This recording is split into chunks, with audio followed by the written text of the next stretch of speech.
আসসালামু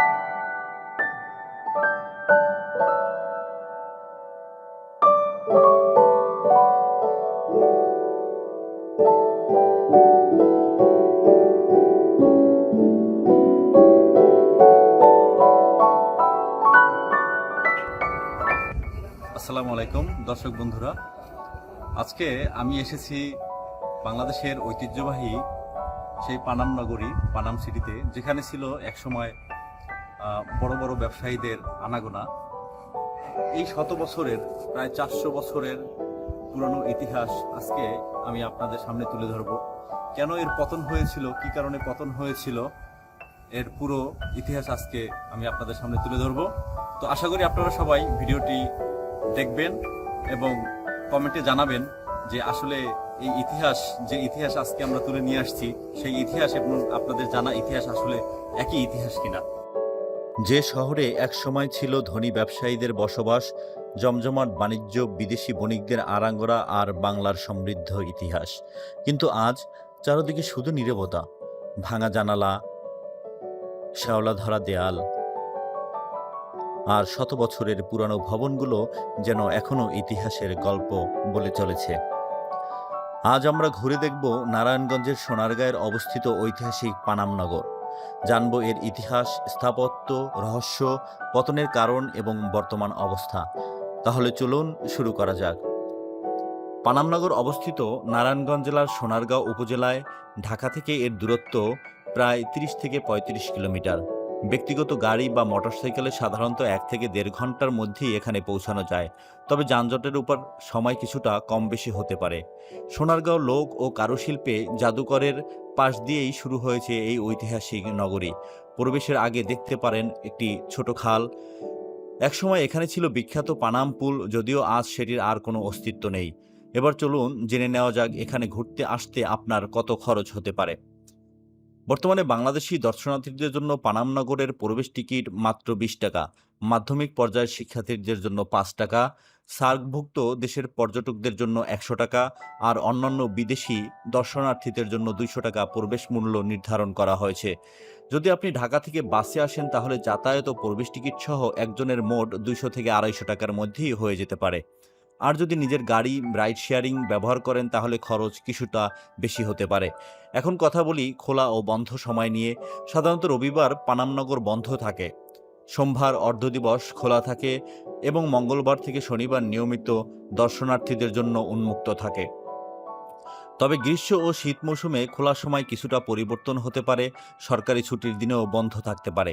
তাই যাওয়ার আগে সর্বশেষ সময়সূচি দেখে নেওয়াই ভালো। কিন্তু পানাম নগরের ইতিহাস বুঝতে হলে আমাদের আরও কয়েকশো বছর পিছনে ফিরে যেতে হবে, কারণ পানাম নগর শুধু কয়েকটি পুরনো বাড়ির গল্প নয়, এর পিছনে রয়েছে সোনারগাঁয়ের দীর্ঘ রাজনৈতিক, বাণিজ্য এবং সাংস্কৃতিক ইতিহাস। মধ্যযুগে সোনারগাঁও ছিল বাংলার অন্যতম গুরুত্বপূর্ণ নগর ও নদীবন্দর। নদীপথের সুবিধার কারণে এখান থেকে বাংলার বিভিন্ন অঞ্চলের পাশাপাশি দূরদেশের সঙ্গেও বাণিজ্যিক যোগাযোগ গড়ে উঠেছিল। চতুর্দশ শতকে সোনারগাঁও বাংলার স্বাধীন সুলতানদের অন্যতম গুরুত্বপূর্ণ রাজধানী হয়ে ওঠে। সুলতান ফখরুদ্দীন মুবারক শাহ থেকে শুরু করে গিয়াসুদ্দিন আজম শাহের সময় এই নগরের রাজনৈতিক ও সাংস্কৃতিক গুরুত্ব আরও বৃদ্ধি পায়। বিশেষ করে সুলতান গিয়াসুদ্দিন আজম শাহের সময় সোনারগাঁও শুধু রাজনৈতিক ও বাণিজ্যের কেন্দ্র ছিল না, এটি হয়ে উঠেছিল জ্ঞান, সাহিত্য, ফরাসি সংস্কৃতির একটি গুরুত্বপূর্ণ কেন্দ্র। আর এখানেই আসে ইতিহাসের এক অসাধারণ চরিত্রের নাম। তিনি হলেন বিখ্যাত ফরাসি কবি হাফিজ শিরাজি। ইতিহাস অনুযায়ী সুলতান গিয়াসুদ্দিন আজম শাহ কবি হাফিজকে তার দরবারে সোনারগাঁয়ে আসার আমন্ত্রণ জানিয়েছিলেন। হাফিজ সেই আমন্ত্রণ গ্রহণ করে সোনারগাঁয়ে আসতে পারেনি, তবে তাদের মধ্যে পত্রপত্রিকার মাধ্যমে যোগাযোগ হয়েছিল বলে ঐতিহাসিক সূত্রে উল্লেখ পাওয়া যায়। ভাবুন তো, আজ থেকে কয়েকশো বছর আগে বাংলার এই সোনারগাঁয়ের সঙ্গে পারস্যের সাহিত্যিক ও সাংস্কৃতিক জগতেরও যোগাযোগ ছিল। অর্থাৎ আজকে নীরব পানাম নগরের পিছনে শুধু ব্যবসা বাণিজ্যের ইতিহাস নয়, রয়েছে রাজা, সুলতান, কবি, সাহিত্য এবং আন্তর্জাতিক যোগাযোগেরও গল্প। এরপর আসে বাংলার ইতিহাসের আরেকটি গুরুত্বপূর্ণ অধ্যায়। পঞ্চদশ ও ষোড়দশ শতকে সোনারগাঁও অঞ্চলে বাংলার রাজনৈতিক ইতিহাসে গুরুত্বপূর্ণ অবস্থান ধরে রাখে। বারো ভূঁইয়াদের অন্যতম নেতা ঈশা খাঁ এই বৃহত্তর অঞ্চলের রাজনৈতিক শক্তির অন্যতম প্রধান ব্যক্তি ছিলেন। তবে এখানে একটি বিষয় পরিষ্কার করে বলা দরকার, আজ আমরা যে পানাম নগরের পুরানো ভবনগুলো দেখতে পাচ্ছি সেগুলোর বেশিরভাগ ঈশাখার সময় নির্মাণ নয়। ঈশাখার সময় সোনারগাঁয়ের রাজনৈতিক গুরুত্ব এবং পরবর্তী সময়ে পানাম নগরের বাণিজ্যিক বসতি, এই দুটি ইতিহাসকে আলাদা করে দেখতে হবে। মুঘলরা সোনারগাঁও দখল করার পরও এই অঞ্চলের গুরুত্বপূর্ণ ছিল, কিন্তু পরবর্তীতে বাংলার রাজধানী ঢাকায় স্থানান্তরিত হওয়ার পর সোনারগাঁও তার আগের রাজনৈতিক গুরুত্ব ধীরে ধীরে হারাতে শুরু করে। তবে পানাম এলাকার ইতিহাস এখানেই শেষ হয়নি। 18 ও 19 শতকে সোনারগাঁও আবারও কাপড়ের ব্যবসার জন্য গুরুত্বপূর্ণ হয়ে ওঠে। বিশেষ করে তুলা ও মসলিনজাত কাপড়ের উৎপাদন ও বাণিজ্যিক কেন্দ্রকে এখানে ব্যবসায়িক কর্মকাণ্ড বৃদ্ধি পায়। একসময় সোনারগাঁও ও আশেপাশের অঞ্চল ছিল উন্নত মানের কাপড়ের জন্য বিখ্যাত। ইস্ট ইন্ডিয়া কোম্পানিও এই অঞ্চলে বাণিজ্যিক কার্যক্রম পরিচালনা করত। 19 শতকে ঢাকা ও কলকাতার সঙ্গে যুক্ত ধনী ব্যবসায়ীরা পানাম এলাকায় এসে বসতি গড়তে শুরু করেন। তাদের অনেকেই বিশাল এবং অলংকৃত বাড়ি নির্মাণ করেন। এভাবেই ধীরে ধীরে গড়ে ওঠে আজকের পরিচিত পানাম নগর। অর্থাৎ পানাম নগরের ইতিহাস একটানা একই শহরের ইতিহাস নয়, এর পিছনে রয়েছে প্রাচীন সোনারগাঁয়ের ইতিহাস, মধ্যযুগের রাজনীতি ও বন্দরনগরের ইতিহাস, মুঘল আমলের পরিবর্তন এবং ঔপনিবেশিক আমলে গড়ে ওঠা ব্যবসায়িক বসতির ইতিহাস। এই বহু স্তন্তরীয় ইতিহাস পানাম নগরের এত বিশেষ করে তুলেছে। এই শহরটি শুধু সুন্দর ছিল না, এটি ছিল অত্যন্ত পরিকল্পিত। পুরো শহর ছিল দুটি খাল, একটি পুকুর, প্রতিটি বাড়িতে কূপ, উন্নত ড্রেনেজ ব্যবস্থা, পর্যাপ্ত আলো বাতাসের ব্যবস্থা। আজকের আধুনিক শহরের অনেক পরিকল্পনার সঙ্গে তুলনা করলে তখনকার পানাম নগরের পরিকল্পনাও সত্যি অবাক করার মতো। ভাবুন তো, 100 বছর আগে একটি বাণিজ্যিক আবাসিক শহর এতটা পরিকল্পিতভাবে তৈরি করা হয়েছিল। পানাম নগরের এখনও প্রায় 52টি ঐতিহাসিক ভবনের অস্তিত্ব রয়েছে। এর মধ্যে উত্তর পাশে রয়েছে 31টি, দক্ষিণ পাশে 21টি ভবন। মজার বিষয় হলো, এই ভবনগুলো একই সময়ে একই নকশায় তৈরি হয়নি। বিভিন্ন সময় নির্মিত ভবনগুলোর মধ্যে ইউরোপীয়, ঔপনিবেশিক, মুঘল ও স্থানীয় বাংলার স্থাপত্য রীতির প্রভাব দেখা যায়। দেখুন এই জানালার লোহার কাজ, অনেক ভবনে কাস্ট আয়রনের অলঙ্করণ দেখা যায়। মেঝেতে রয়েছে বিভিন্ন ধরনের মোজাইক, খিলান, দরজা, জানালা এবং দেয়ালের অলঙ্করণ এখনও সেই সময়ের স্থাপত্য শৈলীর সাক্ষ্য বহন করেছে। আমি যতই এই বাড়িগুলো দেখি ততই অবাক হই। ভাবুন তো, আজ থেকে 100 থেকে 200 বছর আগে এমন নিখুঁত ডিজাইন প্রতিটি বাড়ি শুধু থাকার জন্য তৈরি হয়নি। এগুলো ছিল সেই সময়ের ব্যবসায়ী সমাজের অর্থনৈতিক সামর্থ্য, রুচি এবং স্থাপত্য চিন্তারও প্রতিফলন। এ রাস্তা দিয়েই একসময় ব্যবসায়ী, জমিদার এবং বিভিন্ন শ্রেণীর মানুষের যাতায়াত ছিল। কোথাও ছিল ব্যবসায়িক কার্যক্রম, কোথাও ছিল বসতবাড়ি, কোথাও ছিল দোকান ও গুদাম। ভাবতেই অবাক লাগে। আজ যেখানে শুধু নীরবতা, একসময় সেখানে ছিল মানুষের কোলাহল। কিন্তু কোনো শহরের ইতিহাস চিরকালই একই থাকে না। সোনারগাঁয়ের রাজনৈতিক ও বাণিজ্যিক গুরুত্ব ধীরে ধীরে কমতে থাকে। বিশেষ করে মুঘল আমলে বাংলার রাজধানী ঢাকায় স্থানান্তরিত হওয়ার পর সোনারগাঁও তার আগের রাজনৈতিক গুরুত্ব হারাতে শুরু করে। পরবর্তীতে ঔপনিবেশিক আমলে পানাম আবার ব্যবসায়িকভাবে সক্রিয় হয়, ধনী ব্যবসায়ীদের আবাসিক এলাকা হিসেবে নতুনভাবে বিকশিত হয়। কিন্তু 20 শতকের মাঝামাঝি সময় পরিস্থিতি আবার বদলে যায়। 1947 সালের দেশভাগের পর এই অঞ্চলের সামাজিক ও অর্থনৈতিক কাঠামোতে বড় পরিবর্তন আসে। এরপর 1964 সালের সাম্প্রদায়িক দাঙ্গা, 1971 সালের মুক্তিযুদ্ধের সময় ও পরবর্তী সময়ে অনেক পরিবার এলাকা ছেড়ে চলে যায়। ফলে ধীরে ধীরে পানাম নগর তার জনবসতি এবং বাণিজ্যিক প্রাণচাঞ্চল হারিয়ে ফেলে। এক সময় ব্যস্ত নগরী এলাকা পরিণত হয় প্রায় জনশূন্য এক ঐতিহাসিক নগরে। সময়ের সঙ্গে সঙ্গে অযত্নে ভবনগুলো ধ্বংস হতে শুরু করে। দেয়ালে জন্মায় গাছ, ছাদ ভেঙে পড়ে, দরজায় জানালা নষ্ট হতে থাকে, অনেক মূল্যবান কারুকাজ হারিয়ে যায়।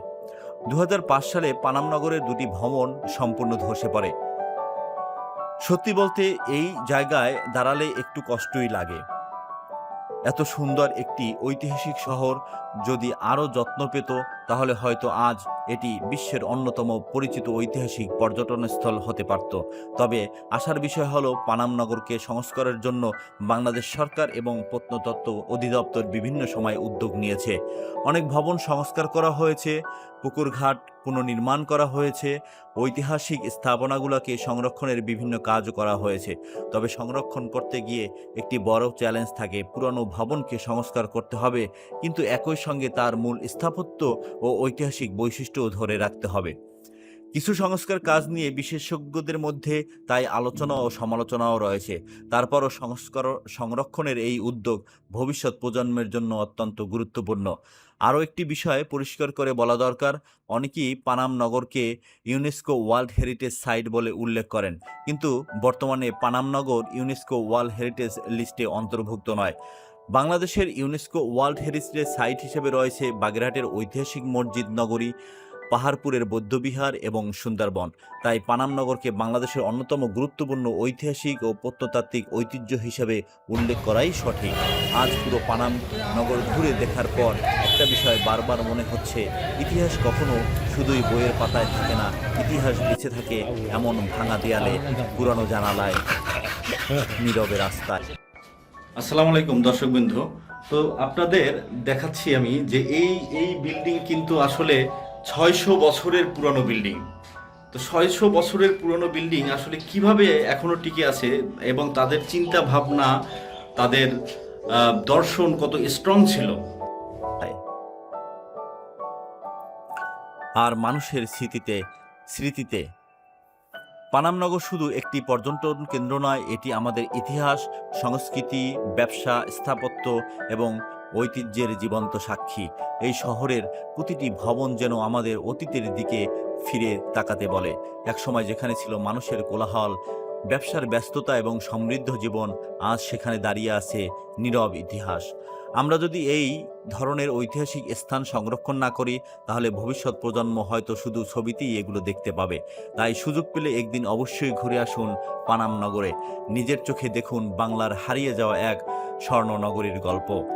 দেখুন কিভাবে একটি সমৃদ্ধ জনপদ সময়ের সঙ্গে বদলে গিয়ে আজ ইতিহাসের সাক্ষী হয়ে দাঁড়িয়ে আছে। ভিডিওটি যদি ভালো লাগে তাহলে অবশ্যই একটি লাইক করবেন, চ্যানেলটি সাবস্ক্রাইব করে পাশে থাকা বেল আইকনটি অন করে রাখবেন, কারণ আমি বাংলাদেশের ইতিহাস, ঐতিহ্য, ভ্রমণ এবং অজানা স্থান নিয়ে নিয়মিত ভিডিও নিয়ে আসি। আর কমেন্ট করে জানাবেন পরবর্তী ভিডিওতে বাংলাদেশের কোন ঐতিহাসিক স্থানটি আপনি দেখতে চান। আজকের মতো এখানেই বিদায় নিচ্ছি। আল্লাহ হাফেজ, ভালো থাকবেন, সুস্থ থাকবেন।